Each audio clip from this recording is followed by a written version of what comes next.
Friends, we are very happy to inform you that e-modules are prepared for B.Ed program at Telangana by the School of Education, Osmania University under Pandit Madan Mohan Malaviya National Mission on Teachers and Teaching Scheme MHRD New Delhi. It's indeed our pleasure to share with the teacher educators and the prospective teachers and get maximum benefit out of it. It's a first of its attempt by us. We continue to add many more such lessons to share with you all. Hello, this is Anita, and in today's session I'll be discussing about learning objectives at upper primary, secondary and senior secondary levels.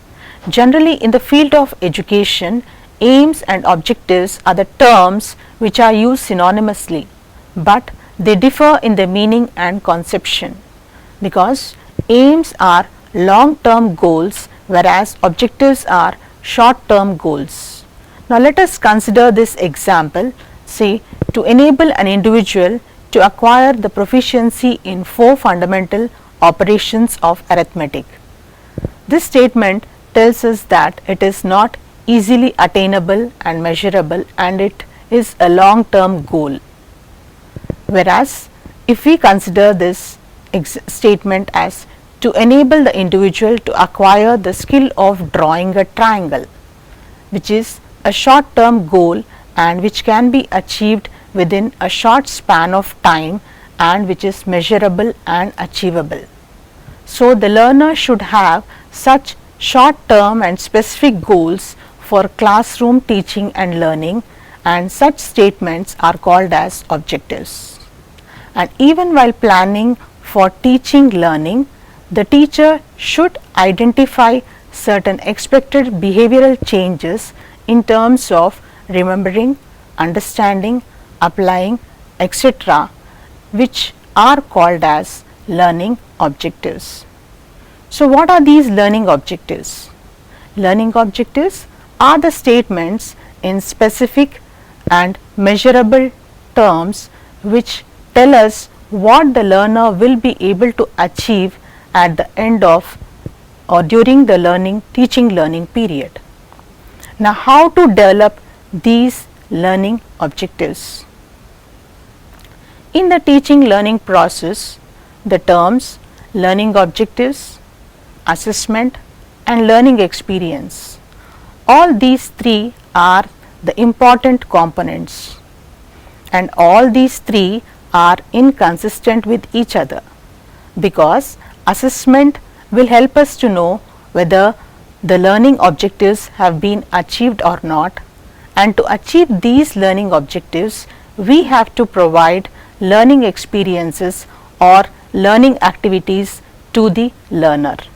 While developing these learning objectives, we have to consider that the statements are clear and understandable, observable, measurable, achievable and learner centered. Now let us see what is the history of these learning objectives and how did these learning objectives come into being.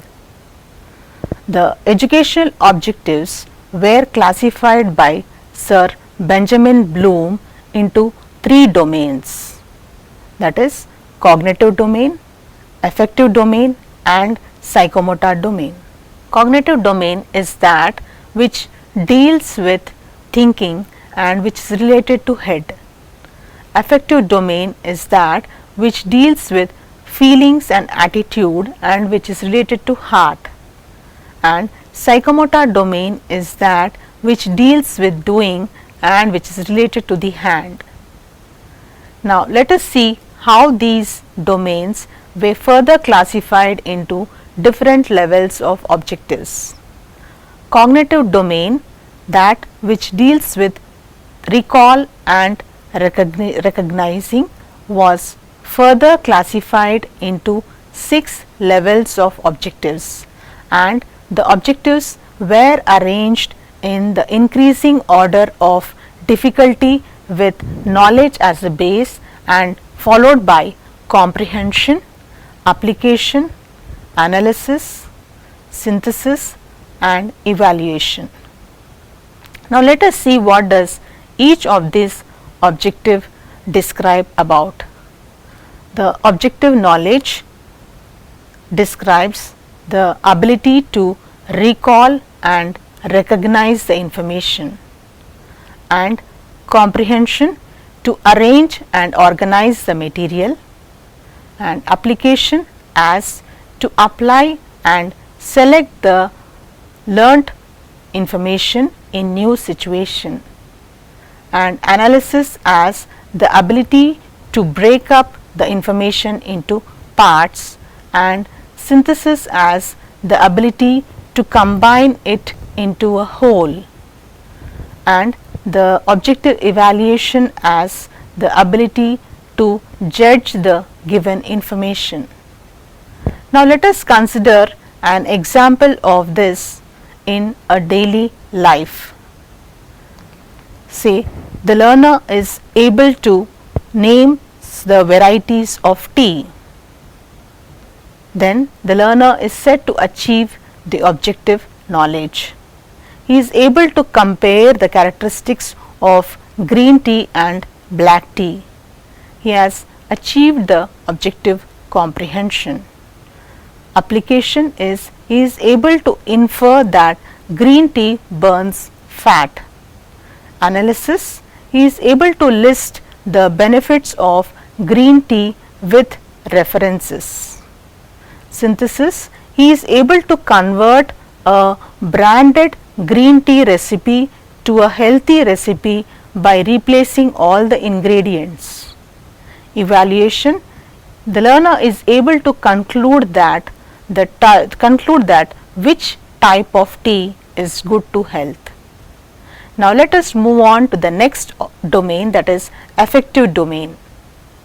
Affective domain deals with the development of attitudes, opinions, values and feelings, and in this domain the levels of objectives were arranged from lower to higher order as receiving, responding, valuing, organizing and characterization. Let us see what each of these objectives describe. The objective receiving can be described as paying attention and being aware of the idea, material or phenomena, and responding can be described as active participation in the process, and valuing as identifying the worth of something and expressing it, organizing as giving priority to the values, giving priority to one value over the other and creating a unique value system, and the objective characterization can be described as acting in consistent and accordance with the value system that you have created. Let us consider an example of daily life. Learner listens to music. He is able to achieve the objective receiving. The learner is responding, that is, he participates in the musical concert. The learner is valuing it, that is, he sees the worth in listening to music. How is he achieving organizing? The learner prioritizes time to meet the needs of listening to music. Characterization, the learner cooperates in group activities related to music. Now, let us move on to the next domain, that is psychomotor domain. Psychomotor domain deals with the development of motor skills and coordination. In psychomotor domain, the objectives were arranged from lower to higher order as imitation, manipulation, precision, articulation and naturalization. The objective imitation can be described as the act of observing something and then repeating it, and manipulation as performing the skill by following the instructions, and the objective precision as to able to do the skill independently without any help, and articulation as sequencing the skills and integrating more than one skill at a time, and the objective naturalization is the ability to perform the skill naturally. Let us consider an example for psychomotor domain in daily life. Learner imitates act of dancing, performing manipulation, the objective manipulation. The learner performs the dance by following instructions. Precision, the learner performs the dance without any help from others. Articulation, the learner develops the ability to perform multiple actions in the dance. Naturalization, the learner dances naturally and automatically to the tunes. So, these were the 3 domains under Bloom's taxonomy. Now, as per the changing needs of the learner in the 21st century, these objectives were not catering to the needs of the learner. So, these objectives were revised by Anderson and Krathwohl, and this taxonomy is called as revised Bloom's taxonomy, and the changes were made in the terminology, structure and emphasis. Now, let us see what were the changes that were done in the terminology.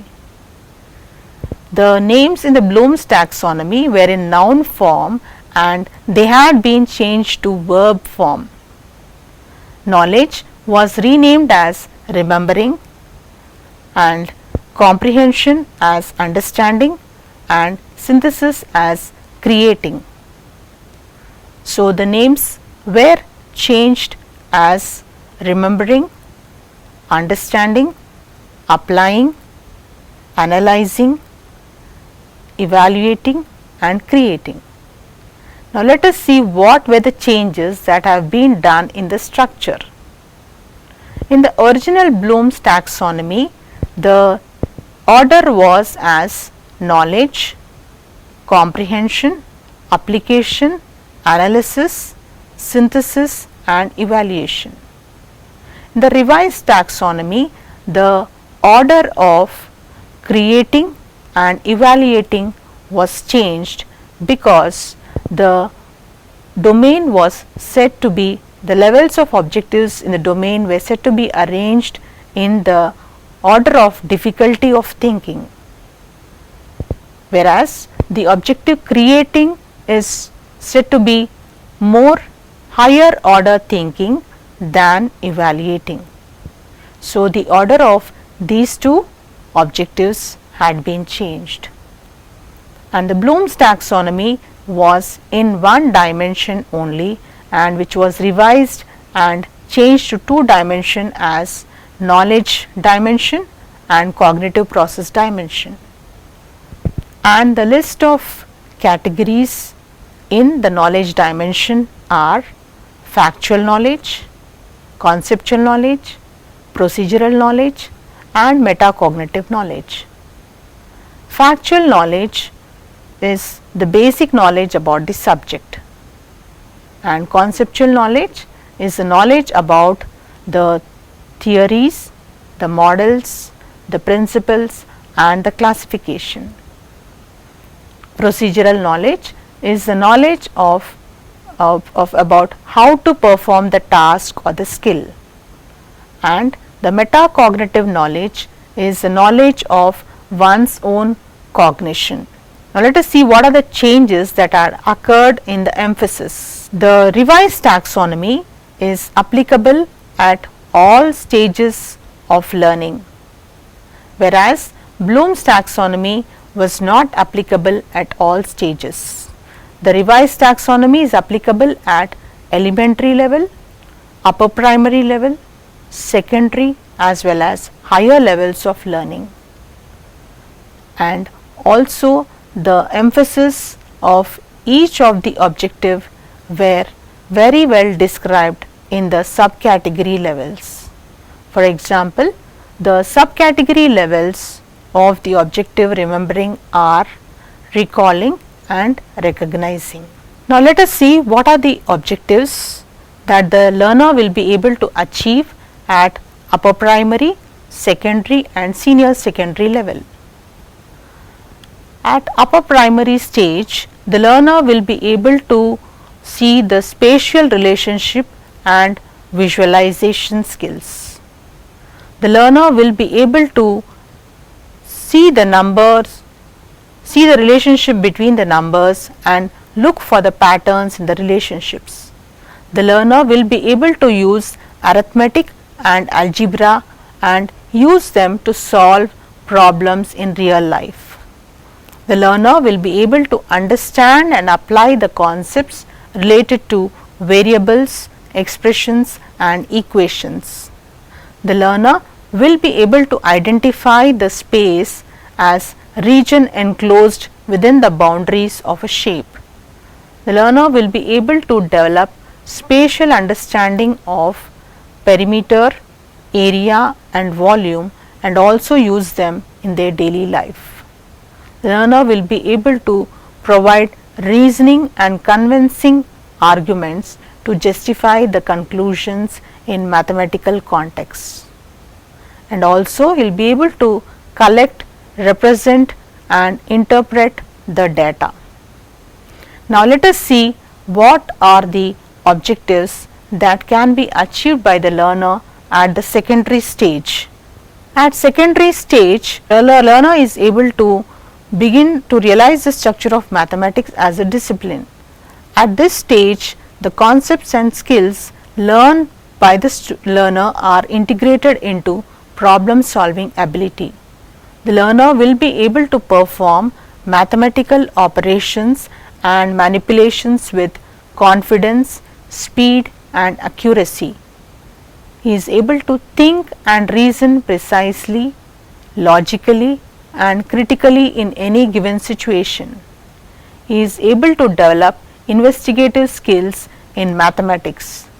He is able to identify, concretize, symbolize and use mathematical relations in problems. The learner is able to collect, organize, represent, analyze, interpret data and also use it in daily life. The learner is able to appreciate the role, value and use of mathematics in society. He develops the willingness to work collaboratively and also to communicate the mathematical ideas. Now let us see what are the learning objectives that can be achieved at the senior secondary level. The higher secondary stage is to provide the learner with wide variety of applicability of mathematics, and the learner at this stage is able to acquire the knowledge and critical understanding, particularly by way of visualizing the basic concepts, terms, principles and symbols.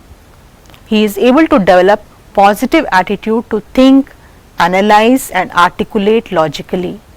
He is able to develop interest in the subject by participating in the subject related competitions.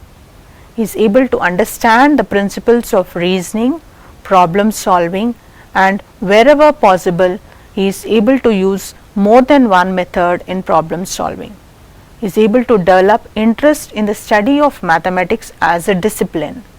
He is able to rationalize and reason about predefined arrangements, norms and relationships in order to comprehend, decode and develop relevant patterns.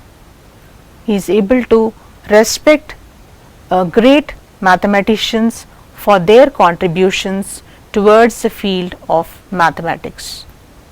So these were the different objectives that have to be achieved by the learner at different stages.